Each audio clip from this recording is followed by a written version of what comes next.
Hello and welcome to Dear Grief Guide, a podcast where each week I answer one anonymous letter from a listener feeling lost, stuck, heartbroken, or overwhelmed in the midst of grief.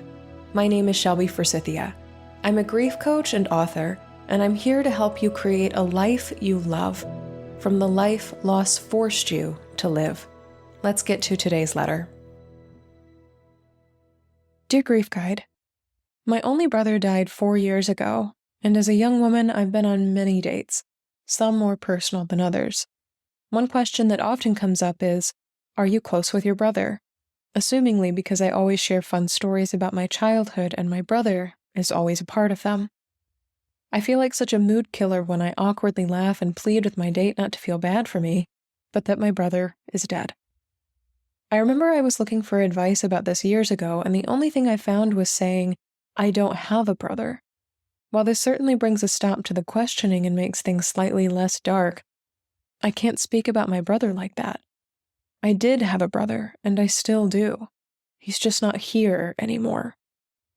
How can I talk about my brother's death without feeling like I'm looking for sympathy or killing the mood? It's always so awkward for me. How do you respond when someone asks about your deceased loved one, especially on dates? With gratitude, grieving sister, swiping right. Okay, grieving sister, swiping right. This is actually kind of not a fun one, but it's always interesting to see how grief plays out in social dynamics and the responses that people have to loss. So right out of the gate, I'm going to tell you something that might feel a little taboo, a little unconventional, and that is to put the fact that your brother is no longer here in your dating profile. I'm not sure if you're interested in putting pictures with him in your dating profile. A lot of people shy away from putting pictures of themselves with someone of the gender they're attracted to in their profile for fear that someone will think that it's a current partner as opposed to a sibling. But you may put in pictures of your brother with captions of me and my brother together.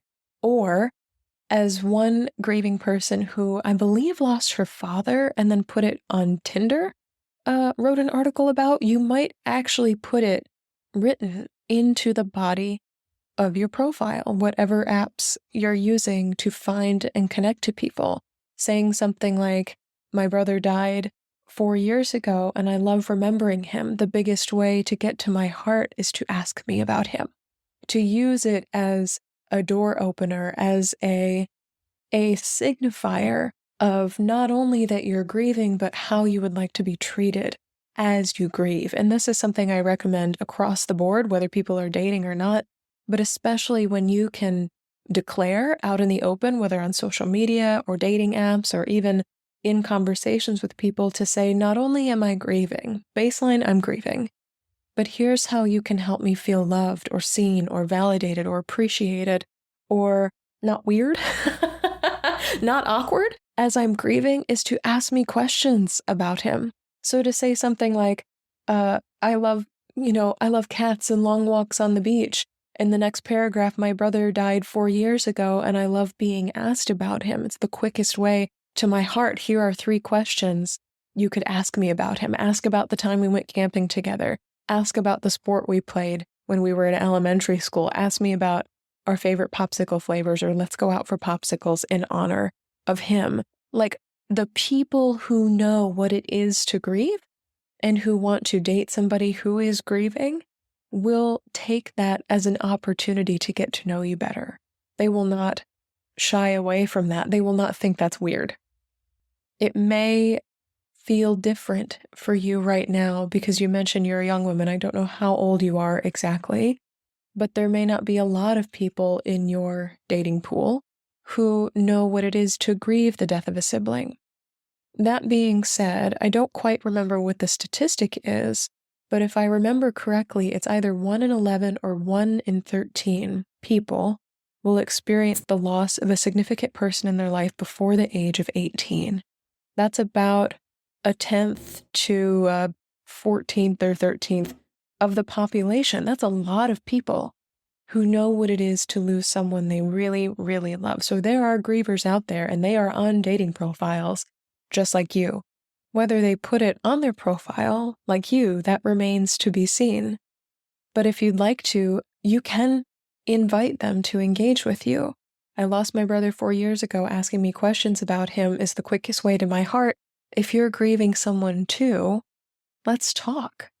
Grief can be a wonderful door opener to conversation, even on dating apps.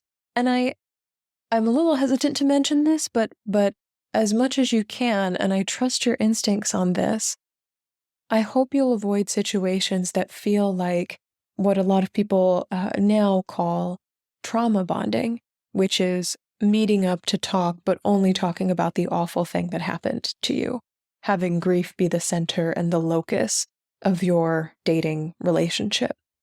Grief should be, I'm going to should you for a second, grief should be an element. It should be a component because you're correct.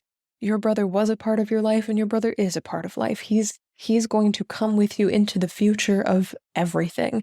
He's going to come with you on your first date, on your 10th date, when they propose, when you get married. If these are the milestones that you are reaching for as you are dating, he's going to be present. If only memory, if nothing else than memory, he's going to be present with you.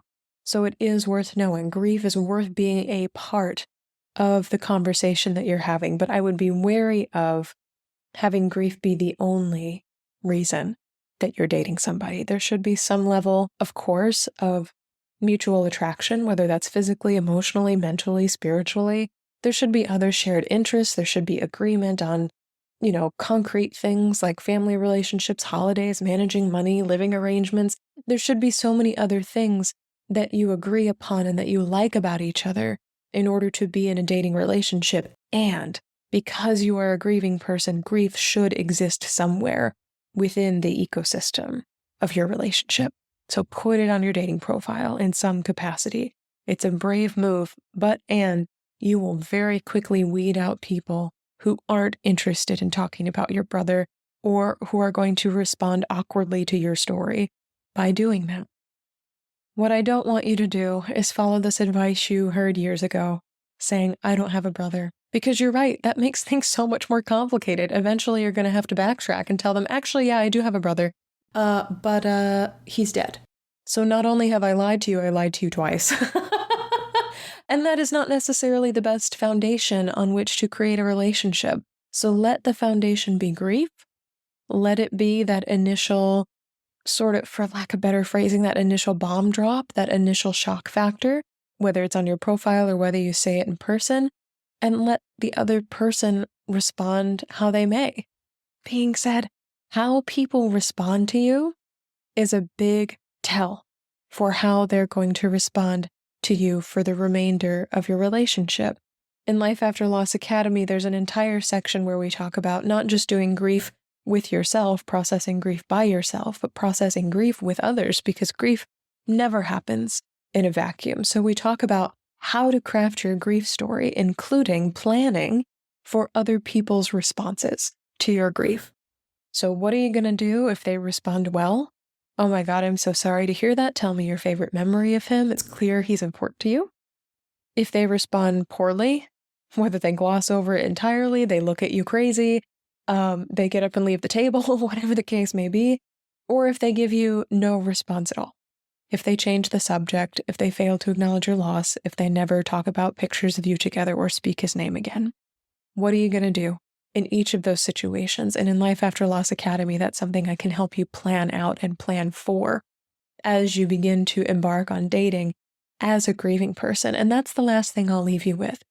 As you are striking out there in the dating world, as you are presenting yourself to other people, I want you to take your grief with you.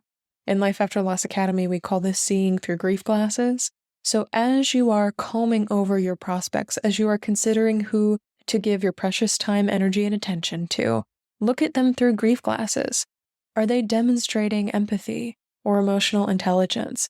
Do they have lost stories of their own?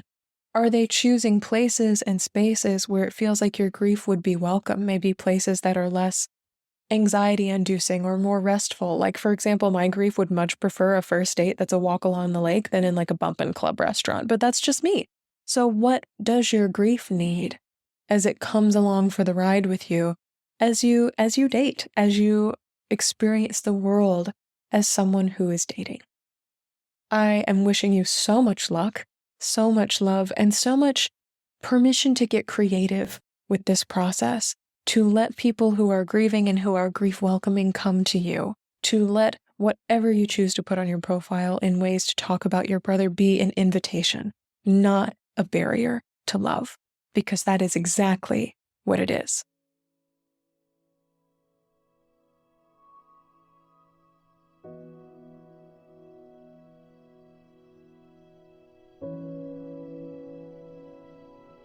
That's all for this episode of Dear Grief Guide.